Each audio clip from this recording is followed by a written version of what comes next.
a letter that didn't make it into the Torah. Dear Noah, we could have sworn that you said the ark was leaving at 4 p.m. Sincerely yours, the unicorns.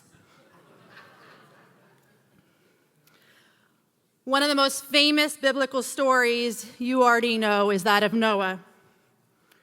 Because God tells Noah, because of the corruption on the earth, there's going to be a flood. You know the story. Build an ark, save your family, bring 2 of each species, and so on. God shares with Noah the specifications of what kinds of materials to use, how big the ark should be, but we don't hear exactly how long it takes to build this life-saving device. The Torah merely says, Noah did so, just as God commanded him, so he did.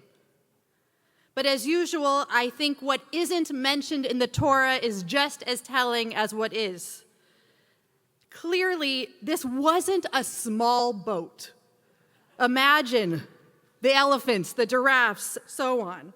This wasn't something that Noah was secretly building in his 3rd-floor basement. The neighbors had to see, they had to wonder. And it astounds me that no stranger looked at Noah and said to himself, I wonder if there's something I should be worried about. Which leads me to this morning. Because I don't want the Jewish people to make the same mistakes. We can't pretend that a flood isn't on its way. Now, I can point to many current disasters, but the one I'm going to focus on is the upcoming election. Because many might say that the flood is already here. The polarization of this country, the divisiveness, the anger, cancel culture, the inability to hold a civil conversation with someone who thinks differently from us. But I think we have an opportunity. As a very diverse congregation, a congregation with varying opinions, I ask us to consider the following.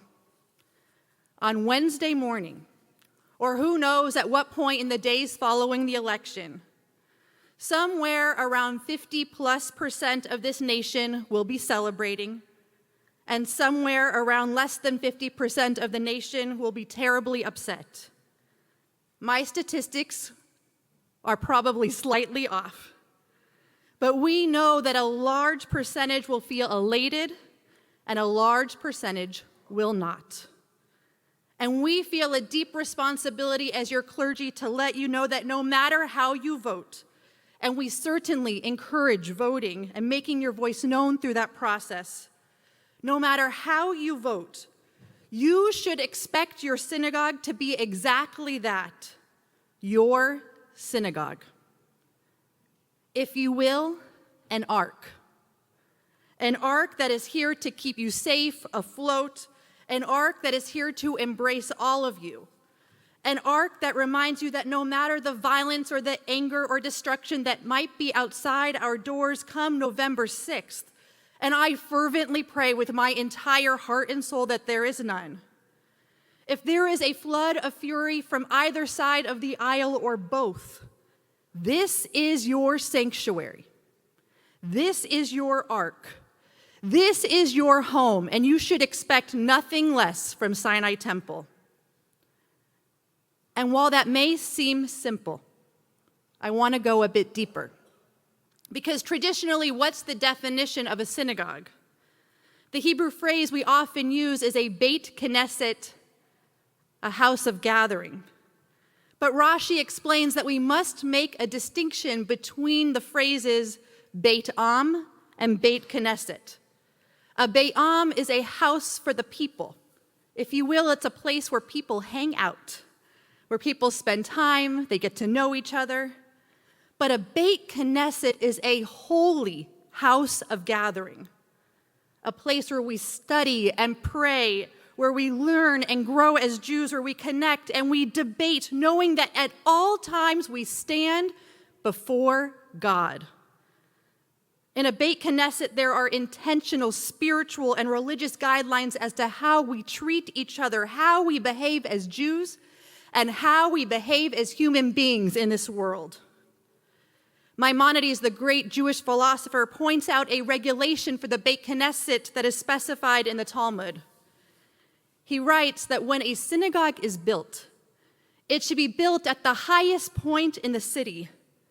It should be built so that its height exceeds that of all other buildings, as implied by Ezra, to lift up the house of God. Now, others can inform me. I don't know if Sinai Temple is built at one of the highest points in the city, but we certainly loom large on Wilshire Boulevard. The halakha, the Jewish law, doesn't say that we build at the highest point of the city so that we can lord over anyone else.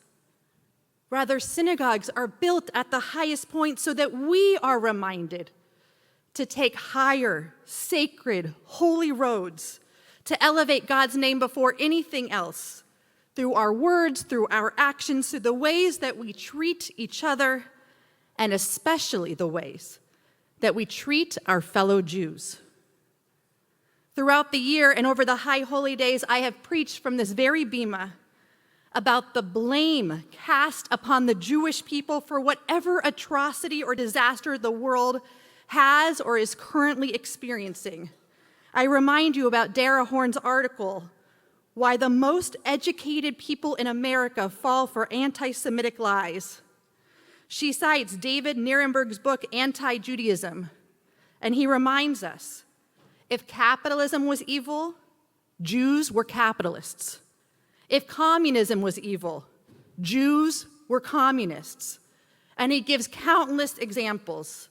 And lest we think that this is in the past, I shared on Rosh Hashanah that Dr. Einat Will, former member of Knesset, is cautioning us about the protests on the college campuses because the protesters are holding posters with trash cans in which within the trash can is a picture of the Magen David, the Jewish star, meaning that the plights of humanity, whatever the plight may be, it always falls back on us, the age-old trope of the Jew as the scapegoat. So perhaps the flood that we should be expecting is not even the expanded polarization the nation will certainly feel on November 6th. Perhaps the flood is one that we have experienced before. Perhaps it's one that we are experiencing post-October 7th in ways we could never imagine. And no matter which way this election turns or the problems that will ensue, it could very be that the Jews are blamed. And so the ark that we must protect, the Beit Knesset, the synagogue that we must protect, is one in which we do not carelessly fall victim to blaming each other.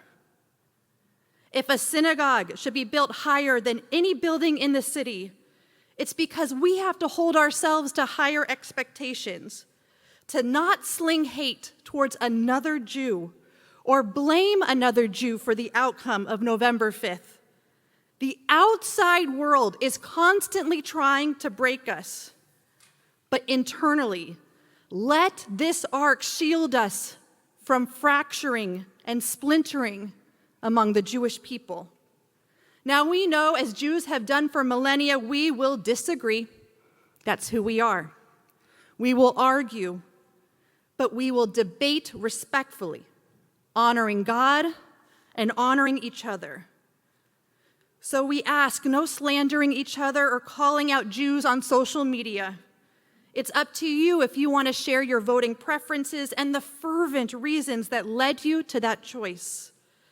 But when it comes to Jews turning on each other, that's when sinat chinam, senseless hatred, that's when it becomes mainstream. Sinat chinam, Jews turning on other Jews, is the reason given by the rabbis as to why the second temple in Jerusalem was destroyed. Perhaps you've heard the following classic Jewish joke. A Jew is shipwrecked and finds himself alone on an island in the middle of an ocean. And to pass time, he first builds a house, then a synagogue. And after several years, because he is terribly bored, he decides to build an entire town. Well, one day he's rescued, and he's very excited to show his rescuers this town that he's built, but the rescuers are puzzled because they said, okay, we get it, here's the hospital and here's your home, but it looks like you've built 2 synagogues. And he says, oh yes, that's right. That synagogue, that's the one I would never step foot in.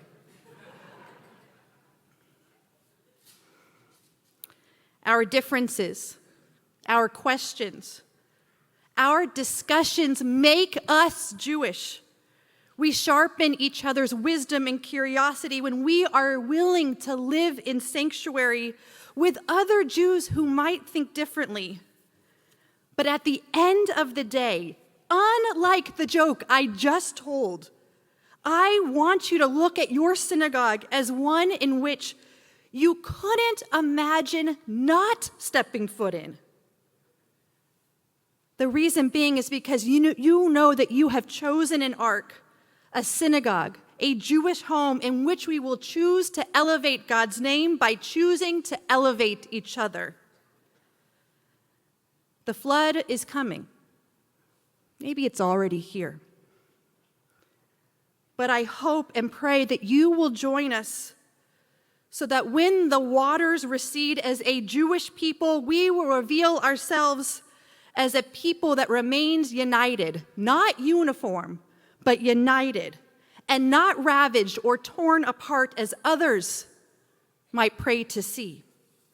Unlike Noah's, this ark is prepared to hold us all. An ark that will remind us that even through disagreement, the Jewish people must stand united. And as rough as the waters may be, together, if we choose, we can and we will live to walk upon dry land. Shabbat shalom.